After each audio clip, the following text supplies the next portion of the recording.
Alright, I decided to do a video. I was like against it, but you know, I'm gonna do one. So today I am in a forested bog. So this is basically more or less a vernal area that is pretty much constantly wet. It's a wooded swamp, but it has sphagnum, and if it was clear and acidic enough, it would be a bog. It was like a seepy fen area, a swamp, standing water, you know what I mean. But we got sphagnum. I mean, there's a lot of cool stuff. Look, it's calcladium and ponens. And then we just saw some of the zaniest of bazanias. Bazania trilobata, you know what I mean. The American beech. We got a witch hazel there, a blueberry here. We got a yellow birch, we got black birch, we have yellow maple. White oak, it's your typical forest. Probably cinnamon fern. Osmunda cinnamonium, we got Smilax rotundifolia. What else do we got? Got those nice ledges. I was here a few summers ago, maybe it was fall, but most of the forest, of the beech forest here, is getting decimated by the beech leaf disease. But it's not very pristine. I mean, it is pristine habitat, it's just it's mostly beech, so a lot of it's just dying. This is cool. Vernal area, you can see all the red maple leaves. Yep. Nice Calmia latifolia.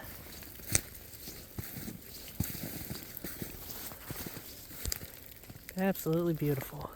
This one's nice and tall. Probably because the deer have nibbed all the bottom parts, or the top is shading the bottom. Since this is a shady swamp, and rhododendrons like kind of sunnier areas, it could also mean that it's very old. Which it probably is. It's probably 70-year-old or more. We got red maples. Average age here, I'd say, is probably at least 100. Because it's really pristine. There isn't too many invasives. It's pretty nice, I gotta say. Nice cliffs over there. It's a red maple again. We got a lot of good stuff. Here we have Pseudomogedon attenuatus with a tree skirt moss. It goes up here too, and then you see a different one right here. And all these little guys, that's Thelia hurtella, and they're very common on these tree stumps. So we got a nice one right there, nice little Thelia. And then Pseudomogedon. Beautiful.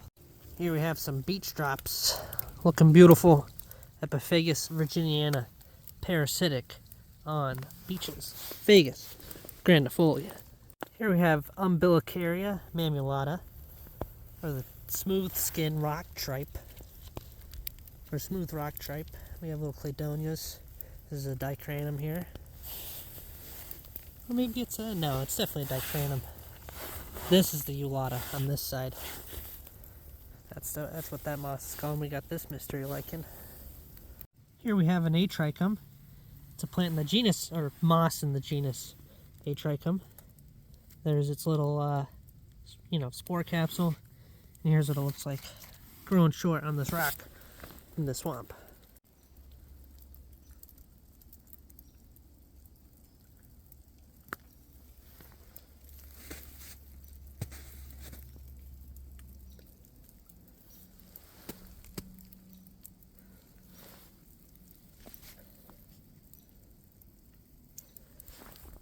Alright, I'm in a bowl which slowly drains through a valley. So it's just a very shallow valley, and it flows out into local larger rivers and streams. So it's essentially like a ridge in an upland. It's like one of the first spots in the uplands where the water kind of pools and slowly drains out.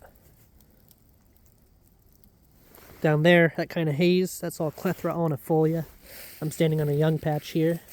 And then you get mountain laurels along the slope, along with beeches and oaks, which are typically more drier upland species. Or mesic uplands, but the mesic uplands can be quite dry.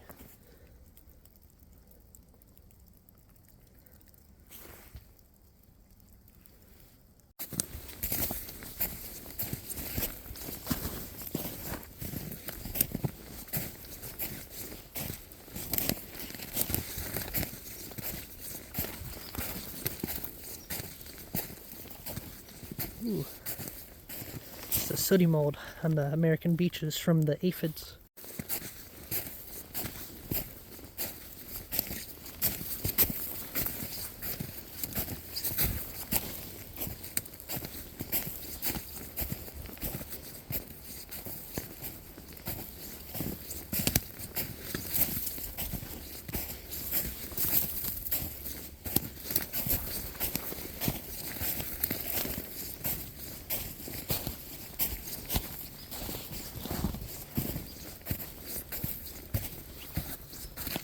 Alright, we're in the upland heath biome with black huckleberry.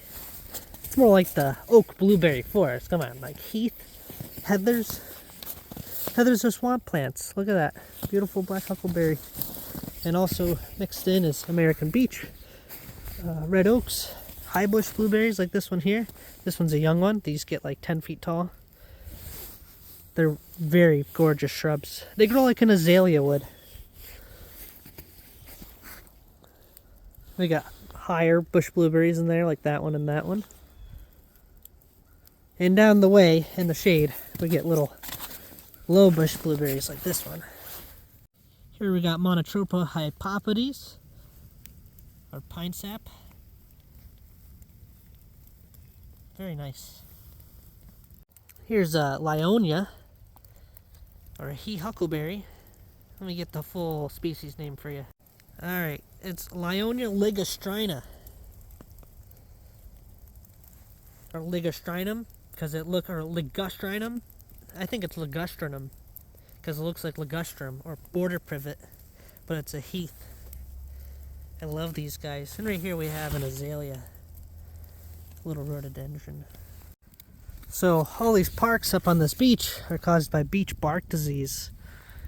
It's like a fungus, so it's basically an insect, a sap-sucking insect, flies around, eats these up, pokes little holes, and they carry a invasive fungus that blights and blotches out the trunks of the trees and eventually kills them because it just defoliates the crap out of them, similar to how chestnut blight. But these can survive a little longer and they send up tons of suckers.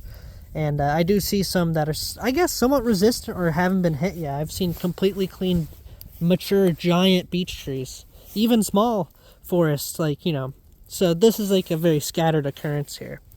It's bad in some areas. What's really killing these is the beech leaf disease. Look, it's defoliating every single tree, which is desirable to say the least. I think most of them are going to eventually just become shrub trees in the understory, if not completely removed from the forest.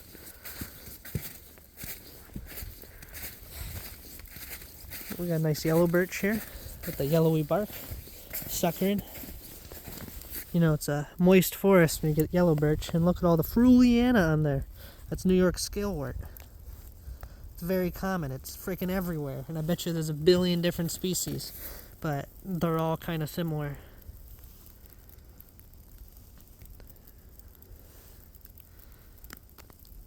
Here we got a maple leaf viburnum, Viburnum acerifolium. Looking nice. Little white flowers in early spring, and it has these black berries pretty much all summer and all winter after the flowers produce them. And then they have these cute little maple leaves that turn like this purpley pink color in the fall. One of my favorite little shrubs.